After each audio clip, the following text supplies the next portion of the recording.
کہ ہمارا جو دینی طبقہ پھر ٹارگٹ ہونا شروع ہو جاتا ہے. میں ایکچولی محمد علی صاحب پہ اسپیسیفکلی نہیں کر رہا, اوور آل کر رہا ہوں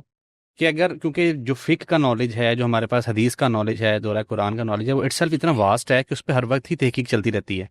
چلیں اگر ہم یہ فل سٹاپ لگا بھی دیتے ہیں کہ اس ٹائم پہ آ کے ایک جو مفتی صاحب ہیں یا کوئی اسکالر ہیں انہوں نے سارا علم حاصل کر لیا ہے, اب اس کے بعد دوسری چیزوں کی طرف آ گئے ہیں, لیکن اگر ان چیزوں پہ ان کی گرپ نہیں ہے اور وہ ایسی اسٹیٹمنٹس دینا شروع کر دیتے ہیں کہ جو فیکچولی انکریکٹ ہوتی ہیں, سپورٹڈ نہیں ہوتی, ایویڈنسز نہیں ہوتے, تو یہاں پہ آ کے پھر لوگ جو ہمارا وہ طبقہ جو ایتھیزم کی طرف جانا شروع ہو جاتا ہے, وہ لوگ کہتے ہیں کہ یہ ان کو مولویوں کو بات تو آتی کوئی نہیں ہے, پتہ ان کو ہے کوئی نہیں, یہ لوگ بیٹھ کے ممبر کے اوپر صرف اپنی مرضی کی بات لوگوں کے ذہن میں ڈال دیتے ہیں. تو یہاں پہ آ کے آپ کو نہیں لگتا کہ ایسے پلیس پہ آ کے پھر دین متاثر ہونا شروع ہوتا ہے, کریڈیبلٹی دین کی متاثر ہوتی ہے؟ میرے خیال میں ہم نے جو بات کی ہے ٹی وی چینلز کی اور بہت سارے ایسے یوٹیوب پلیٹ فارمس کی بھی اور کانٹینٹ کریٹرز کی بھی جو ہر ٹاپک کے اوپر بات کرتے ہیں, ان کا بھی خیر پورا ایک اپنا ایک میکینزم ہوتا ہے, ریسرچرز کی پوری ٹیم ہوتی ہے, کچھ نہ کچھ پہ بات کرتے ہیں, لیکن بہرحال پھر بھی اس میں بہت امکان ہے کہ وہ کچھ نہ ہر چیز کے اوپر جو ہے وہ ان کی بات درست نہ ہو. تو ان کی بات اگر درست نہیں ہے تو وہ آڈینس ان کو میرے خیال ہے خود ہی کٹہرے میں کھڑا کر لے گی, کریڈیبلٹی وہ خود لوز کر دیں گے, ان کی بات کو نہیں سنا جائے گا. ہم اس چیز کے اوپر جو ہے وہ کسی کو بھی اس حق سے محروم نہیں کر سکتے کہ وہ اپنی رائے نہ دے. اس کو رائے دینے کا پورا حق حاصل ہے, فریڈم آف اسپیچ ہے. ہاں جی, آپ کو پورا حق حاصل کہ آپ اس کو جج کریں, اس کے جو بھی آرگومنٹ ہے اس کو آپ اپنے پیمانوں کے اوپر پرکھیں اور اس کے بعد اس کو ریجیکٹ کر دیں, نہ سنیں, انسبسکرائب کر دیں, انفالو کر دیں. کہ ایک بچہ ہے, اگر ہم اس کو مثال دے دیں, ایک بچے کے ساتھ ملا دیں, ایک بچہ ہے, آپ نے اس کو استاد کے بعد بٹھا دیا ہے, اگر اس استاد نے کہا کہ یہ بے نہیں ہے یہ سواد ہے, اس نے تو کہنا ہے کہ سواد ہے اور ساری عمر یہی کہتا رہے گا کہ سواد ہے. اگر وہ ایک بندے کو فالو کر رہا ہے اور وہ غلط انفارمیشن فیڈ کر رہا ہے, اور انفارچونیٹلی ہمارے یہاں لوگوں کو ریسرچ کرنے کی عادت تو ہے نہیں کہ خود سے کریں, جو چیز آتی ہے یوٹیوب پہ یا فیس بک پہ, آپ دیکھیں نا ابھی واٹس ایپ پہ مجھے ایک چیز آئے گی, کل چھٹی ہے, میں نے سب کو بتانا شروع کر دینا چھٹی ہے.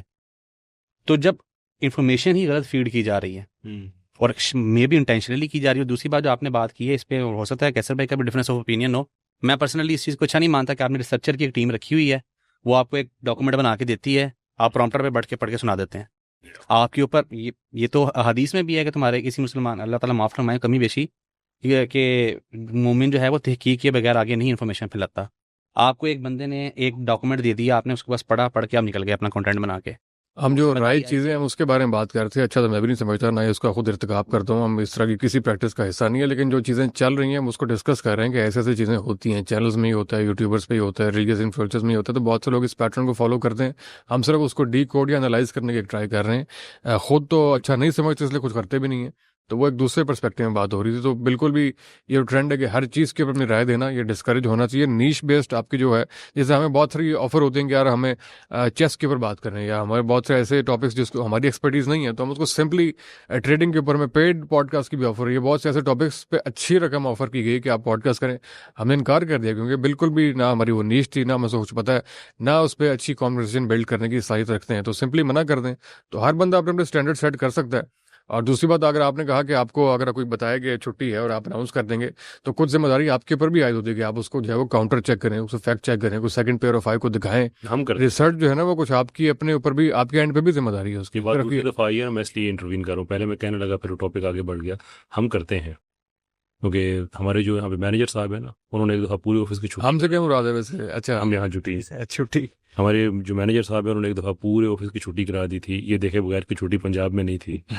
سندھ میں تھی. انہوں نے خبر دیکھی, میں نے ٹی وی پہ دیکھا, سارے مان گئے پکی چھٹی کرائیں گے. اگلے دن پتا چلا پنجاب میں چھٹی نہیں. اچھا, میں ایکچولی یہ جو ریسرچ بیس بات کر رہا تھا, میں نہیں گھما کے نا کسی طرح لے کے آؤ واپس. انجینئر صاحب تھے وہ, میں اب آپ لے کے آنے لگا ہوں, گھما کے میں نے اجازت ہے میں ایک چیز کر دوں. اس میں دیکھیں ہماری کرٹیسزم کے اندر نا اس چیز کا خیال ہونا چاہیے, اس مارجن کا, کہ اس کے اندر جاب ڈسکرپشنز بھی ہوتی ہیں. سو مثال کے طور پہ اگر ہم یہ کہہ رہے ہیں کہ ریسرچرز کی ایک ٹیم ہے, آپ نے آگے ان کی ایک بات کہہ دی ہے, یو وڈ بی ایڈججڈ نیگیٹیولی اگر آپ یہ کلیم کر رہے ہیں کہ یہ میری ریسرچ ہے. لیکن اگر آپ کسی ٹی وی چینل پہ کام کرتے ہیں, آئی تھنک اوبیس نام جو ذہن میں آتا ہے شاہ زیب خانزادہ صاحب مثال کے طور پہ, تو I have profound disagreements with the man, because جو وہ اینگلز ان کے ہوتے ہیں وہ ٹھیک نہیں ہوتے ہیں. بٹ ہی ڈزنٹ کلیم کہ میں آ کے ریسرچ دے رہا ہوں. وہ ان کی ایک جاب ڈسکرپشن ہے کہ وہ ٹیلی ویژن پہ آ کے دنیا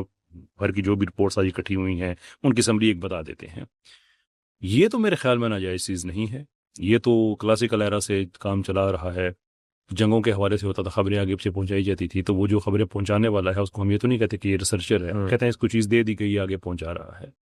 ہاں کوئی کلیم کر رہا ہے کہ یہ سارا میرا ہے تو وہ اوبیسلی اس پہ ہم کہتے ہیں کہ نہیں یار آپ کو یہ کام نہیں کرنا چاہیے. So I think we need to be mindful of these things as well.